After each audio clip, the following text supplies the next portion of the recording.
आज इस क्लास में हम करंट अफेयर्स के 30 क्वेश्चन करेंगे, जिसमें से 20 क्वेश्चन राष्ट्रीय अंतर्राष्ट्रीय घटनाक्रम और 10 क्वेश्चन उत्तर प्रदेश के रहेंगे। आज का हमारा पहला सवाल है कि भारत और यूरोपीय संघ ने 2026 में किस क्षेत्र में ऐतिहासिक साझेदारी की घोषणा की है। ये काफ़ी इंपॉर्टेंट क्वेश्चन है और ये हर एग्जाम में पूछा जाएगा। रक्षा और सुरक्षा के क्षेत्र में ये भागीदारी की गई है। इन दोनों देश भारत और यूरोपीय यूनियन, जिसे हम यूरोपीय संघ कहते हैं, जो कि 27 देशों का एक समूह है, ठीक है। इन दोनों के मध्य में फ्री ट्रेड एग्रीमेंट हुआ है, जिसे हम FTA कहते हैं। इस फ्री ट्रेड एग्रीमेंट को मदर ऑफ ऑल डील्स कहा जा रहा है। मदर ऑफ ऑल डील्स कहा जा रहा है। आज का हमारा अगला सवाल है कि इकोनॉमिक सर्वे 2025-26, ठीक है, के अनुसार भारत की अनुमानित वास्तविक GDP वृद्धि दर क्या बताई गई। ये भी काफ़ी इंपॉर्टेंट क्वेश्चन है और ये भी एग्जाम में पूछा ही जाएगा, ठीक है। 100% पूछा जाएगा, वो भी क्वेश्चन पूछा जाएगा, ये भी क्वेश्चन 100% पूछा जाएगा। तो इसकी जो वास्तविक GDP वृद्धि दर जो है वो 7.4 रही है। आज का हमारा अगला सवाल है कि 29 जनवरी 2026 को चर्चा में रहे महाराष्ट्र के उप मुख्यमंत्री की मृत्यु हो गई है, दुर्घटना से जुड़ी है। तो ये विमान दुर्घटना से जुड़ा था, ठीक है। महाराष्ट्र के जो डिप्टी CM अजीत पवार थे, इनका जो निधन हुआ है, लियर जेट 45XR विमान था। इस विमान ने महाराष्ट्र के शिवाजी महाराज एयरपोर्ट से उड़ान भरी थी और बारामती, जहां इनका विधानसभा निर्वाचन क्षेत्र था, वहां पर ये लैंड कर रहे थे और उसी वक्त ये दुर्घटना हो गई थी। ध्यान रखना है, महाराष्ट्र का बारामती में ये दुर्घटना हुई है। आज का हमारा अगला सवाल है कि सर्वोच्च न्यायालय ने इलेक्ट्रोलर बॉन्ड से संबंधित डेटा को लेकर क्या दिशा निर्देश दिए हैं कि पूर्ण रूप से इसे सार्वजनिक करना है, ये बताया है। आज का हमारा नेक्स्ट क्वेश्चन है कि इकोनॉमिक सर्वे 2025-26 के अनुसार भारत की दीर्घकालीन आर्थिक वृद्धि प्रमुख आधार किसे माना गया है। तो इसमें जो है प्रमुख आधार कृषि को माना गया है दीर्घकालीन आर्थिक वृद्धि का। इकोनॉमिक सर्वे की बात करें तो इकोनॉमिक सर्वे करंट ईयर्स के लिए जारी किया जाता है, जिसे हम चालू वित्त वर्ष कहते हैं। इकोनॉमिक सर्वे 2025-26 के लिए ही आएगा, लेकिन जो बजट है वो 26-27 के लिए आएगा, आगामी के लिए होता है। ये बात हम ध्यान रखेंगे। इकोनॉमिक सर्वे जो है वो बजट के एक दिन पहले जारी होता है और ठीक उसके एक दिन बाद इकोनॉमिक्स बजट को जारी किया जाता है। आज का हमारा नेक्स्ट क्वेश्चन है कि भारत और EU मुक्त व्यापार समझौता, जिसे हम FTA, जिसे हम मदर ऑफ ऑल डील्स भी कह रहे हैं, में से सर्वाधिक लाभ किस क्षेत्र को मिलने की संभावना है। इसमें जो सर्वाधिक लाभ है वो वस्तु और सेवा निर्यात को मिलेगा, ठीक है। वस्तु और सेवा निर्यात को मिलेगा। शॉर्ट्स में हमने 2 वीडियो बनाए हुए हैं मदर ऑफ ऑल डील्स के बारे में, उसको जाके आप ज़रूर देखें। आज का हमारा नेक्स्ट क्वेश्चन है कि आर्थिक सर्वेक्षण को बजट से पहले प्रस्तुत करने का मुख्य उद्देश्य क्या रहता है। आर्थिक सर्वेक्षण को बजट से पहले प्रस्तुत करने का जो मुख्य उद्देश्य रहता है कि अर्थव्यवस्था का समग्र मूल्यांकन कर लिया जाए, ये इसका मुख्य उद्देश्य रहता है। आज का हमारा नेक्स्ट क्वेश्चन है कि 29 जनवरी 2026 को भारत और यूरोपीय संघ के बीच किस समझौते को अंतिम रूप दिया गया। ये काफी इंपॉर्टेंट सवाल है। रक्षा और सुरक्षा साझेदारी को मदर ऑफ ऑल डील्स का मतलब क्या होता है। मदर ऑफ ऑल डील्स उसे कहते हैं जब दो देश अर्थव्यवस्था, टेक्नोलॉजी, ग्रीन एनर्जी और इन सभी का एक पैकेज होता है और वो आपस में साझेदारी कहते हैं। तो ऐसी डील्स को हम मदर ऑफ ऑल डील्स कहते हैं, ठीक है। आज का हमारा नेक्स्ट क्वेश्चन है कि भारत ने 29 जनवरी 2026 को यूरोपीय संघ के साथ किस समझौते को अंतिम रूप दिया है। रक्षा और सुरक्षा साझेदारी को, ठीक है। रिपीट हो गया क्या।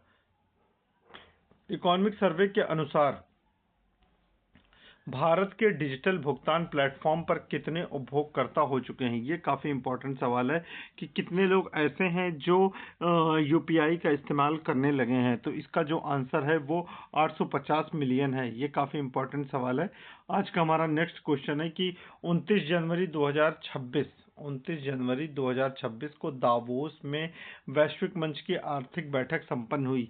ये आर्थिक बैठक जो थी वो किसकी थी? तो वर्ल्ड इकोनॉमिक फोरम की जो मीटिंग होती है वो दावोस में होती है। वर्ल्ड इकोनॉमिक फोरम के बारे में अगर हम बात करें तो इसकी स्थापना 1971 में होती है। वर्ल्ड इकोनॉमिक फोरम का जो हेड क्वार्टर है वो हम जानते हैं जेनेवा स्विट्जरलैंड में स्थित है। वहीं अगर हम आसियान के कंट्री की बात करें तो आसियान कंट्री की स्थापना 1967 में बैंकॉक में होती है। आसियान का जो हेडक्वार्टर है वो जकार्ता में। अगर हम G20 की बात करें तो इसकी स्थापना वर्ष 1999 में होती है। इसका जो हेडक्वार्टर कुछ नहीं है। अब एक हमारे लिए इम्पोर्टेंट है एपेक। एपेक की जो स्थापना है ये वर्ष 1989 में होती है। कब होती है? 1989 में होती है और इसका हेडक्वार्टर एपेक का सिंगापुर में है। आज का हमारा नेक्स्ट क्वेश्चन है कि संयुक्त राष्ट्र सुरक्षा परिषद में 2026-27 के लिए किन देशों को नए गैर सदस्यों के रूप में चुना गया है? तो इसमें जो है पाकिस्तान और पनामा को गैर सदस्य के रूप में चुना गया है। आज का हमारा नेक्स्ट क्वेश्चन है कि यूरोपीय सेंट्रल बैंक ने 29 जून 2026 को अपनी ब्याज दर क्या कर दी है? ये काफ़ी इम्पोर्टेंट सवाल है क्योंकि यूरोपीय सेंट्रल बैंक यूरोपीय यूनियन से समझौता हुआ है। इस वजह से हो सकता है कि इस तरीके के सवाल अपने पूछ लिए जाएं। ठीक है, तो इसमें 3.5% ब्याज दर कर दी है। कुछ चीज़ें हम जान लेते हैं फास्ट फॉरवर्ड वे में। हमारे देश के जो मुख्य अतिथि थे, 26 जनवरी हुआ, 26 जनवरी के मुख्य अतिथि जो थे वो यूरोपीय परिषद के अध्यक्ष एंटोनियो कोस्टा और यूरोपियन आयोग की अध्यक्ष उर्सुला वान डेर लेयन थे। ठीक है, पहली बात ये हो गई। भारत और यूरोपीय यूनियन के मध्य में समझौता हुआ है, जिस समझौते को हम FTA फ्री ट्रेड एग्रीमेंट कहते हैं और इसका दूसरा नाम मदर ऑफ ऑल डील्स के नाम से भी जाना जा रहा है। आज का हमारा नेक्स्ट क्वेश्चन है कि 29 जनवरी 2026 के करंट अफेयर्स में इसरो किस उपग्रह के प्रक्षेपण की तैयारी कर रहा है? ये काफ़ी इंपॉर्टेंट क्वेश्चन है। इसरो जो है वो किस उपग्रह के प्रक्षेपण की तैयारी कर रहा है? तो हम जानते हैं कि इसरो जो है वो बेसिकली इनसेट 3DS की प्रक्षेपण की तैयारी कर रहा है। आज का हमारा अगला सवाल है कि 29 जनवरी 2026 को एक रिपोर्ट के अनुसार भारत ने 5G उपयोगकर्ताओं की संख्या कितनी पार कर गई है? ये इंपॉर्टेंट सवाल है। 5G उपयोगकर्ता की संख्या जो है बहुत तेजी से बढ़ी है, 500 मिलियन को क्रॉस कर गई है। आज का हमारा अगला सवाल है कि यमुना नदी में प्रदूषण के लिए कौन सी संस्था ने बड़ी कार्रवाई की है? ये इंपॉर्टेंट सवाल है। तो संस्था जो है वो NGT ही कार्रवाई करेगी। ठीक है, NGT। हम इन सब के बारे में जान लेते हैं एक एक करके। NGT की जो स्थापना है वो 18 अक्टूबर 2010 को हुई थी और इसका हेडक्वार्टर दिल्ली में है। अब वहीं हम सेबी की अगर हम बात करें तो सेबी की जो है स्थापना वो सेबी की जो स्थापना है वो 12 अप्रैल 1988 को हुई थी, लेकिन इसको सांविधिक बॉडी का दर्जा जो है 1992 में दिया गया था। वहीं RBI की बात करें तो इसकी स्थापना RBI एक्ट 1934 के थ्रू हुई थी, लेकिन स्थापना 1935 में हुई थी। उस समय इसका हेडक्वार्टर मुंबई में कोलकाता में था, लेकिन 1937 में हेडक्वार्टर को ट्रांसफ़र करके मुंबई कर दिया गया। वर्तमान में RBI का हेडक्वार्टर मुंबई में ही है। RBI का राष्ट्रीयकरण वर्ष 1949 में हुआ था। अगर हम ट्राई की बात कर लें, यहाँ पर ट्राई जो है ये दूरसंचार सेवा प्रदान करने वाली कंपनी, इसकी स्थापना 1997 में हुई थी।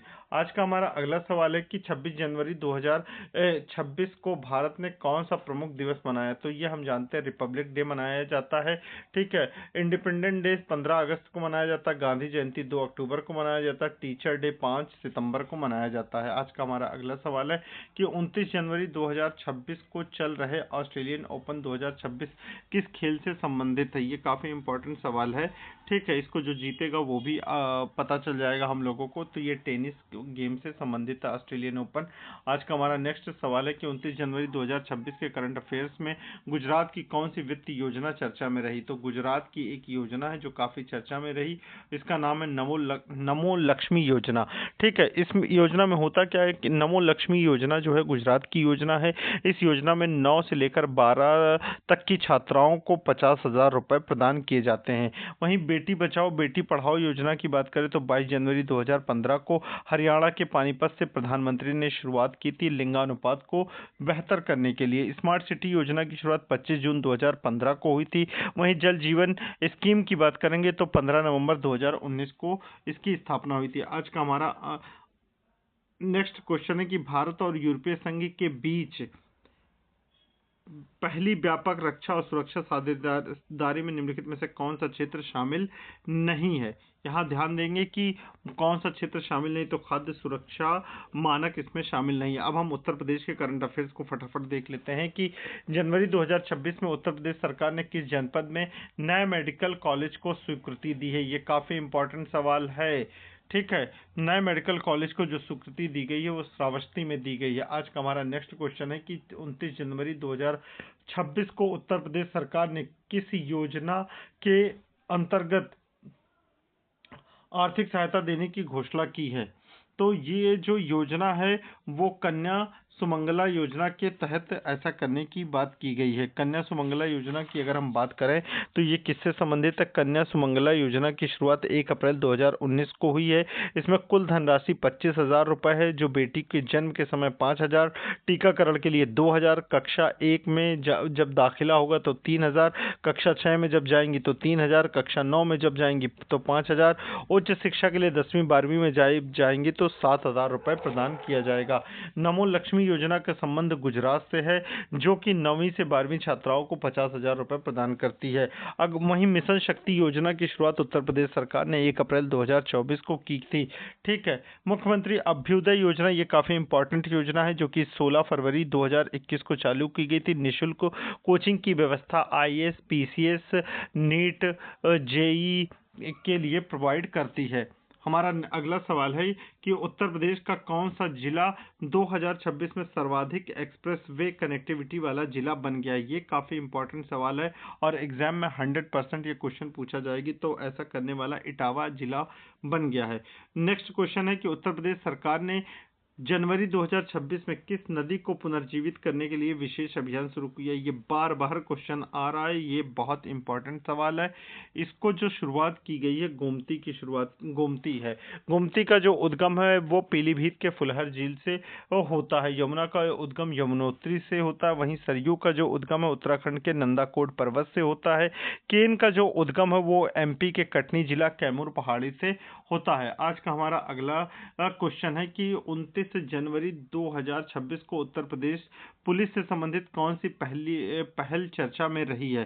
तो इसमें जो पहल चर्चा में रही है वो डायल 112 विस्तार योजना जो है वे काफी चर्चा में रही। आज का हमारा नेक्स्ट क्वेश्चन है कि उत्तर प्रदेश सरकार द्वारा 2026 में किस शहर को AI आधारित स्मार्ट सिटी मॉडल के रूप में विकसित करने की घोषणा की गई है? ये काफी इंपॉर्टेंट सवाल है। ठीक है, नोट कर लो। तो इसको नोएडा को AI स्मार्ट सिटी घोषित करने की घोषणा की गई है।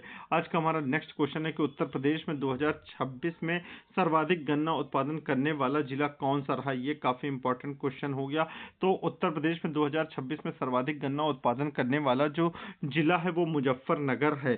ठीक है, हमारा नेक्स्ट क्वेश्चन है कि 29 जनवरी 2026 को उत्तर प्रदेश मंत्रिमंडल ने किस क्षेत्र में नई नीति को मंजूरी दी है? किस क्षेत्र में नई नीति को मंजूरी दी है? ये भी काफी इंपॉर्टेंट क्वेश्चन है। इसमें जो है वो सौर ऊर्जा नीति में मंजूरी दी है। आज का हमारा सेकंड लास्ट क्वेश्चन है कि उत्तर प्रदेश का कौन सा हवाई अड्डा 2026 में अंतर्राष्ट्रीय उड़ानों के लिए पूरी तरह तैयार घोषित कर दिया गया है? तो ये इसका जो जवाब है वो जेवर नोएडा है, पूरी तरीके से बनके तैयार हो गया। उत्तर प्रदेश में मिशन शक्ति का प्रमुख उद्देश्य क्या है? तो उत्तर प्रदेश में मिशन शक्ति का प्रमुख उद्देश्य महिला सुरक्षा और सशक्तिकरण करना है। मिशन शक्ति का आरंभ 1 अप्रैल 2024 में हुआ था। चैनल को आप सब्सक्राइब करें, वीडियो को आप लाइक करें, शेयर करें, कमेंट करें। धन्यवाद।